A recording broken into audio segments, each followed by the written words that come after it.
A lovely good evening and thank you for joining us on the Icu TV main news. Well, let's take a look at the stories making headlines. Woman dies at boyfriend's house after 6-day relationship. 32-year-old Zingalume man convicted for attempted incest involving biological mother.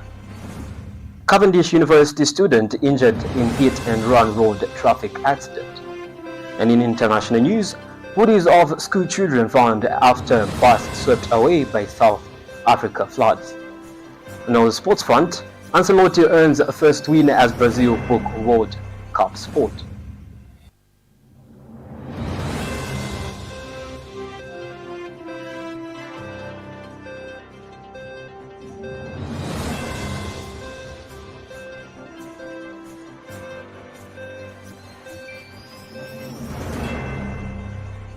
Well, with the news in detail, my name is Maluba Eric J. Wanamja. A woman believed to be in her early 30s has died under suspicious circumstances after cohabiting for only 6 days with her boyfriend, identified as Maybin Mulie, aged 37, of Kamala South. Police spokesperson Ray Hamonga confirmed that the matter was reported to Maxwell Sibongo Police Post by Constable Mofune of UTH Police Post on behalf of the state. Mr. Hamonga states that Mulie brought the woman, identified as Sipiwe Nyerenda, to the UTH police post as a brought-in dead case, claiming she had ingested a poisonous insecticide. He says officers were not convinced by his explanation and advised that a formal report be made before the body could be deposited in the mortuary. Mr. Hamonga adds that the suspect is in custody while the body awaits identification, post-mortem, and burial at UTH mortuary. Kawata Police Station through Maxwell Sibongo Police Force received a report of a suspected murder yesterday, the 10th of June 2025 at 23:30 hours. The report was made by Constable Mfone of UTH Police Force, who reported on behalf of the state. According to the report, a male identified as Mebin Mulie, age 37, of Kamala South, took to the police post a brought-in dead body of a female he identified as his girlfriend, Sipiwe Nyerenda, whose age and residential address remains unknown.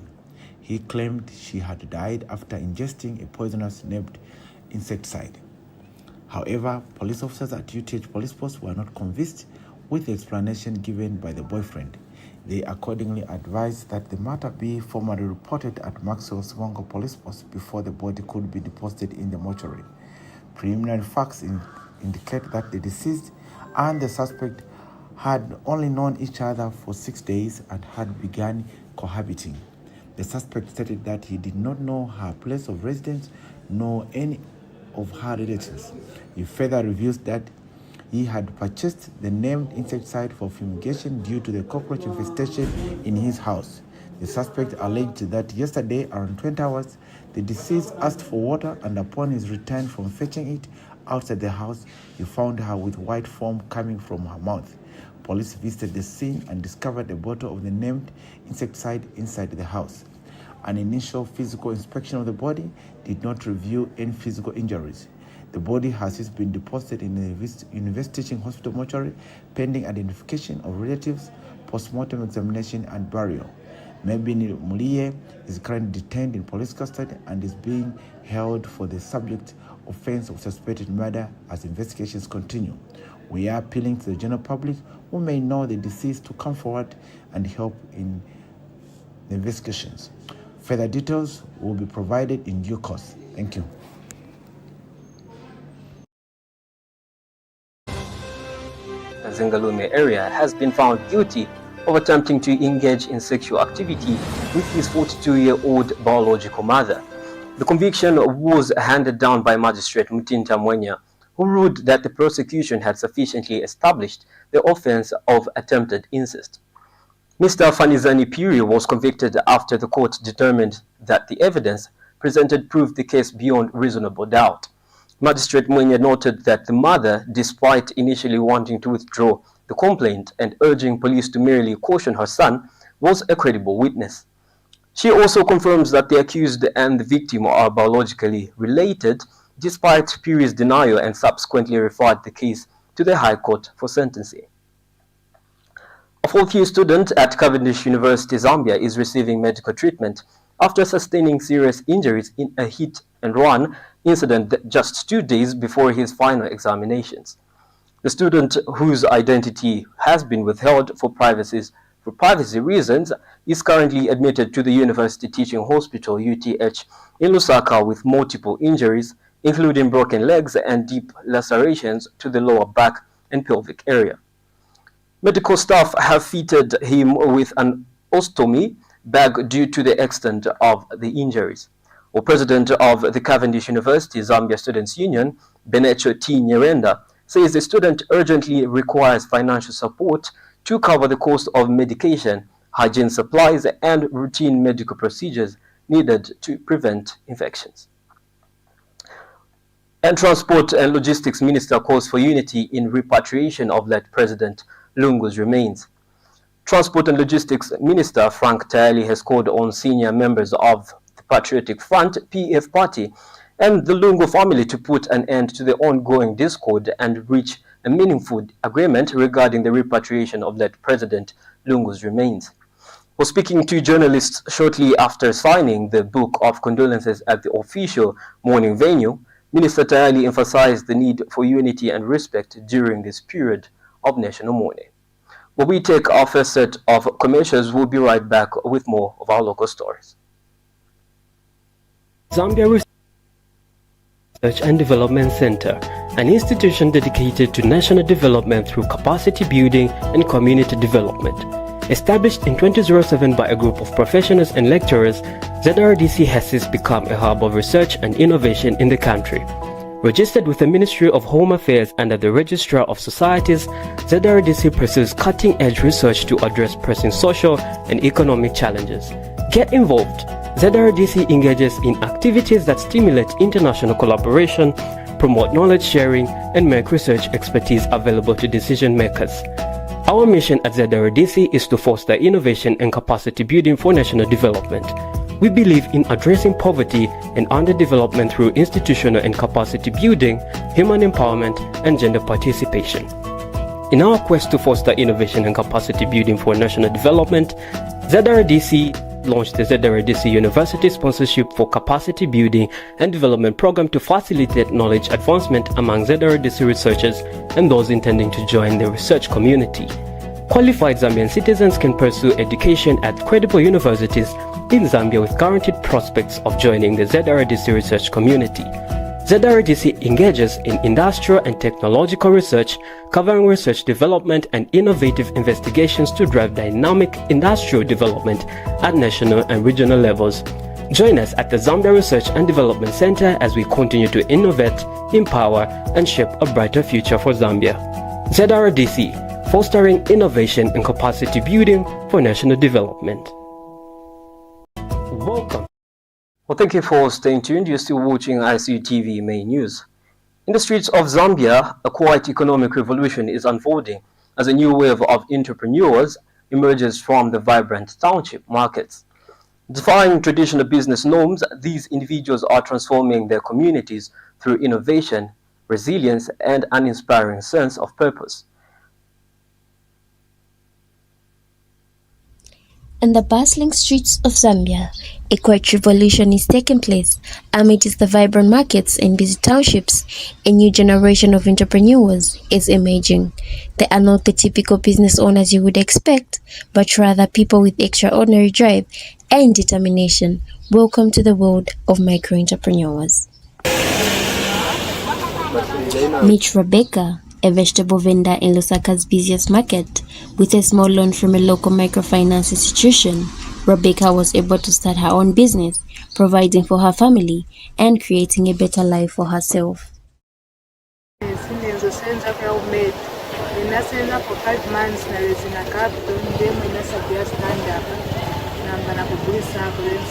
some point business capital here, so natenga loan ndiye kuyamba business business inaanza kupeleka bana school kujera na kusumba family.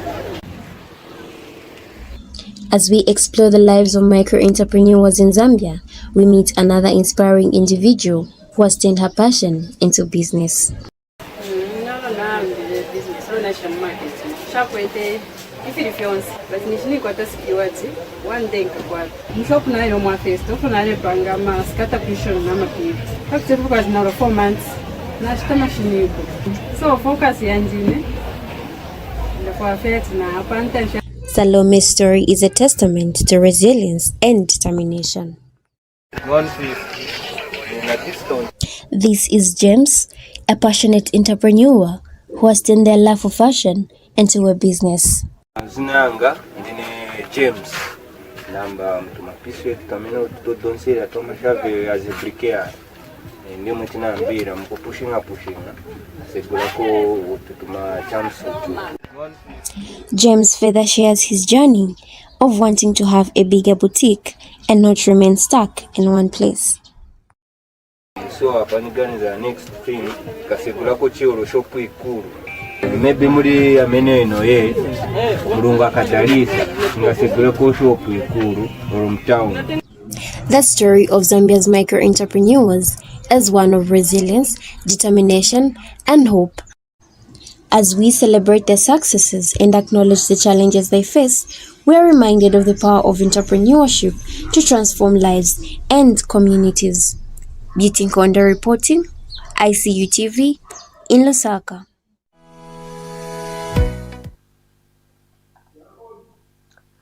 Zambia strengthens maternal health efforts through male engagement in postpartum hemorrhage prevention.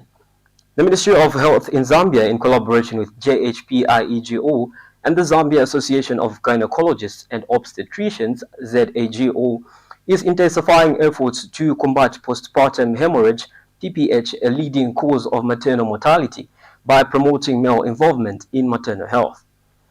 Well, as part of the accelerating measurable progress of leveraging investments for postpartum hemorrhage impact project, co-funded by United and United and the European Union, community engagements are being conducted to educate fathers and partners on the importance of supporting women during pregnancy and childbirth.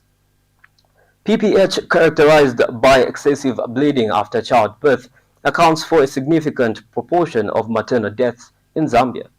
The Ampli PPHI project aims to reduce these deaths by introducing quality-assured medications such as heat-stable carbetocin, tranexamin acid, and misoprostol, which are effective in preventing the treating PPH. By encouraging men to attend antenatal care visits and assist with necessary preparations, the initiative seeks to foster a supportive environment for maternal health. This approach underscores the critical role of male involvement in enhancing maternal outcomes and aligns with global efforts to reduce maternal mortality. Hapa nkani hapa ni nkani ya antenatal monga wakazi watu wakankala na mimba paja wakatuuza pa first month ya manager wakatuuza kuti hapa ni na mimba sikwe batini wakazi beka minafuniko shita taking a part shinkani antenatal but nice wamuna tifunga tatenga kombali nkani antenatal wakatuuza pampa funga each and every time tingala owakumbusha twangala wachita encourage wakazi watu kushita prepare twangala fast kwenda ku clinic kuti bachite bwanji bankale ujamwana ujapamena asangala abad ujamwana akankale na health ya mushi olubeve kuteteza umoyo wao wazimaye bazangati bankala wenda fast ku clinic umoyo wao wankala otetezeka kupitira muri bamuna wa kwamuna tankalapo ogwapo pa antenatal pa wakazi watu automatically baja wakazi watu bazangala na health ya mushi even patamu yongala yo taking a birth paja bazangala ba taking a birth mushi kuzangala kube ma bleeding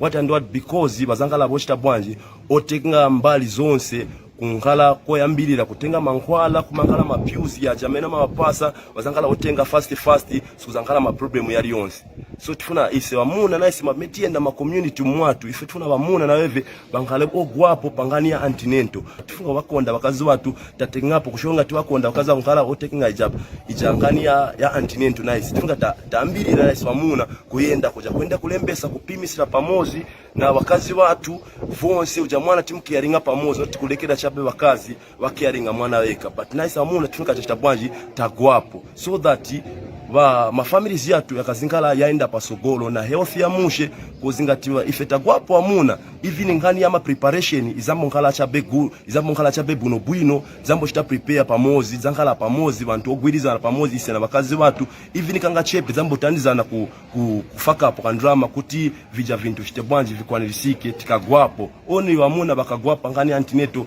even shima lives ya bakazi watu ya zambo ngala chabe yaenda mushemushe mumtendere.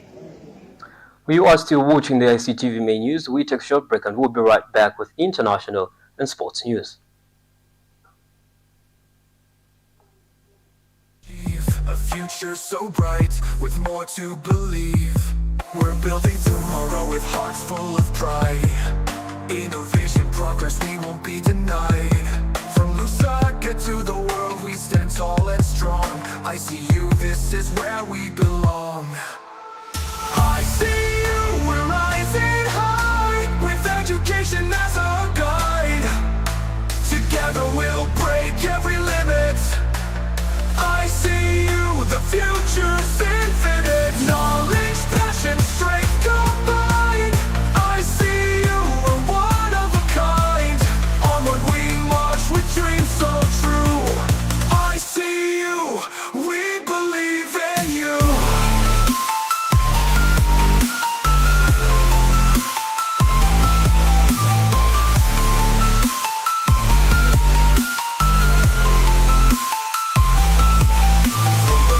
To the world we strive to lead, empowering minds with every need.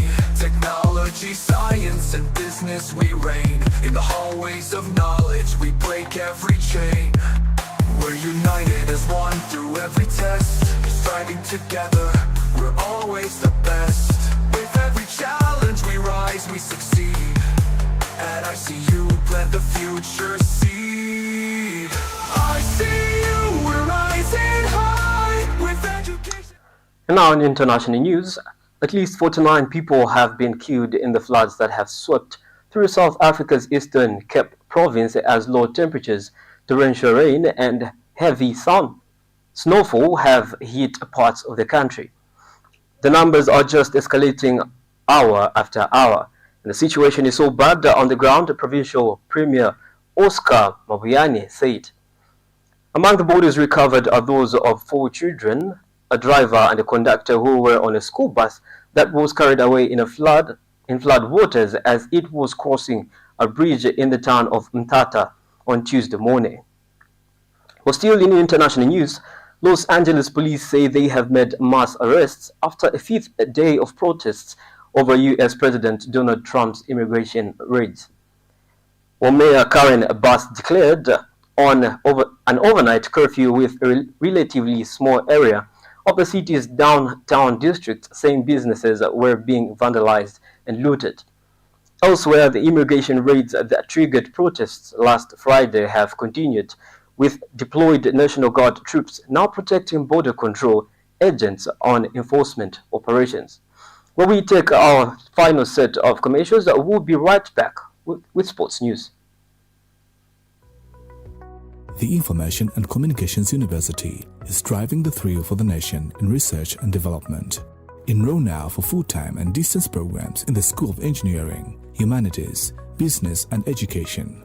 To apply, visit our website at www.icuzambia.net or call us on +260 211 221 662 or 0966 342 359. Sponsorship is available. Enroll now. And getting down to the sports front, Brazil qualified for the 2026 World Cup with a 1-0 win against Paraguay in South American qualifying to give Carlo Ancelotti his first win as manager.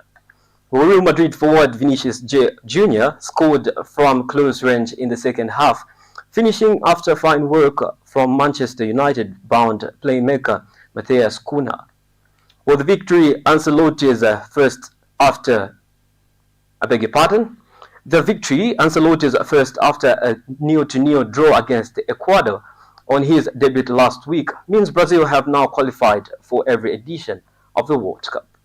Well, that sports item brings us to the end of the Icu TV main news.